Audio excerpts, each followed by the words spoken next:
اعوذ باللہ من الشیطان الرجیم بسم اللہ الرحمن الرحیم رب اشرح لی صدری ویسر لی امری واحلل عقدۃ من لسانی یفقہوا قولی۔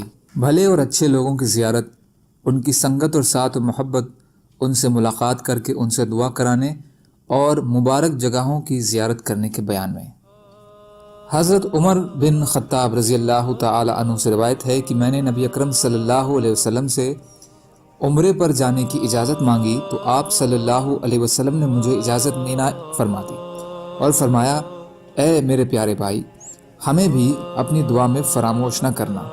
حضرت عمر رضی اللہ تعالی عنہ فرماتے ہیں کہ آپ صلی اللہ علیہ وسلم کا یہ ارشاد میرے لیے اتنا بڑا اعزاز ہے کہ مجھے اس کے مقابلے میں ساری دنیا بھی اچھی نہیں لگتی۔ اور ایک روایت میں ہے، نبی اکرم صلی اللہ علیہ وسلم نے فرمایا، اے میرے پیارے بھائی، ہمیں بھی اپنی دعا میں شریک رکھنا۔ یہ حدیث صحیح ہے۔ ابو داؤد، ترمذی، امام ترمذی نے کہا کہ یہ حدیث حسن صحیح ہے۔ امام ترمذی کے برعکس شیخ البانی نے دونوں حدیثوں کو ضعیف قرار دیا ہے۔ مشکات بتحقیق البانی رقم 2248 اور ضعیف ابی داؤد رقم 2641۔ فائدہ: سفر پر جانے والے سے دعا کی درخواست کرنا مستحب ہے، خاص کر حج کی نیت سے سفر کرنے والے کے لیے، کیونکہ ایک تو کسی کے لیے غائبانہ دعا میں اخلاص ہوتی ہے، دوسرے مقامات حج اور عمرہ مقامات اجابت بھی ہیں۔ اس کے علاوہ خود دعا کرنے والے کے لیے بھی مستحب ہے کہ خاص مقامات اور اوقات میں صرف اپنے لیے ہی دعا نہ کرے بلکہ اپنے احباب اور رشتہ داروں کے لیے بھی دعا کرے۔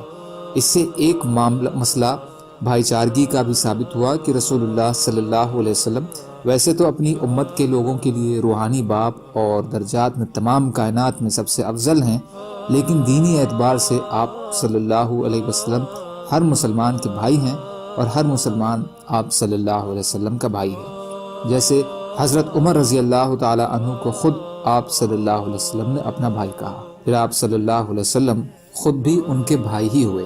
حضرت ابن عمر رضی اللہ تعالی عنہ سے روایت ہے کہ نبی اکرم صلی اللہ علیہ وسلم قباء تشریف لے جایا کرتے تھے، کبھی سوار ہو کر کبھی پیدل۔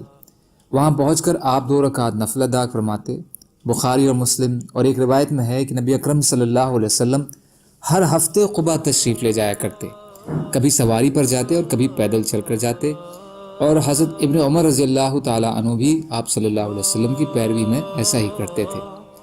فائدہ: پہلا تو قباء مدینہ سے 2 میل کے فاصلے پر ایک بستی تھی، آج کل یہ مدینہ کا ایک محلہ ہے۔ اس میں نماز پڑھنے کو ایک حدیث میں نبی اکرم صلی اللہ علیہ وسلم نے عمرے کے برابر قرار دیا ہے۔ ترمذی صحیح جامع صغیر رقم 2/719 حدیث نمبر 3872۔ یہ حدیث کے منافی نہیں ہے جیسا کہ بظاہر معلوم ہوتا ہے، اس لیے کہ قباء مدینے کے اتنے قریب ہے کہ اس کے لیے شد و رحال کی ضرورت نہیں پڑتی۔ علامہ منادی۔ اس کے علاوہ اس کی عظمت بھی صحیح حدیث سے ثابت ہے، اس لیے ان میں کوئی متبھید نہیں ہے۔